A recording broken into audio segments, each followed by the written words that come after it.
So I wish that America had lived up to Dr. King's dream that we're based off of the content of our character and not the color of our skin, but that's not true. And for the last 18 months, I've been hearing from the President of the United States that Mexicans are rapists and criminals and thugs. I am not hearing this in the barbershop. I hear this from the most powerful man in the universe to say this about Mexicans without an exception. I think that we're doing ourselves a disservice to not look at what is the impact of hearing that. What is the impact of hearing from the most powerful man in the United States of America that white South Africans are being robbed of their property, when the overwhelming majority of black South Africans are living in abject poverty? So we don't say anything about gentrification, say nothing about redlining of zip codes. Oh, somebody was robbed, and black people are now responsible for it. And we say that without really listening to understand that Elon Musk is from South Africa. So while we're doing a crunch on immigration,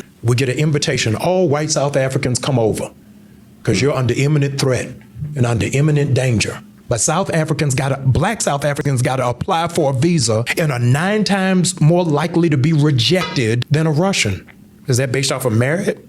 No. So these Fox News speaking points have now become so ingrained in the culture so that anything that is spoken to it is questioned. I called into accountability the people that called me out in the White House.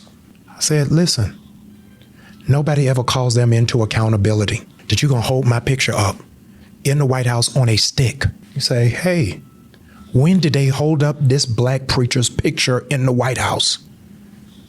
Brother, they held up my picture after announcing the head of the FBI is being confirmed. You don't put up the picture of the Speaker of the House that's black, any of the members of the Congressional Black Caucus, any of the heads of civil rights organization, just a black preacher. So people said what I did was too much to call them out, but nobody called them out to putting my family at risk. Of what does it mean that I now got to put different layers of security around my church and around my family? Nobody thought that that was wrong. Whenever you push back against the empire that says, oh, Jamal, you should have been a little bit more casual and docile and peaceable. It doesn't matter that you're under imminent threat. What was the main reason they were after you at the White House? Is that I spoke to an economic entity. Dealing with Target. People speak out against Trump. Any one of us pull up our Explore page. It's anti-Trump, anti-Elon, anti-Tesla. It's only one picture in there.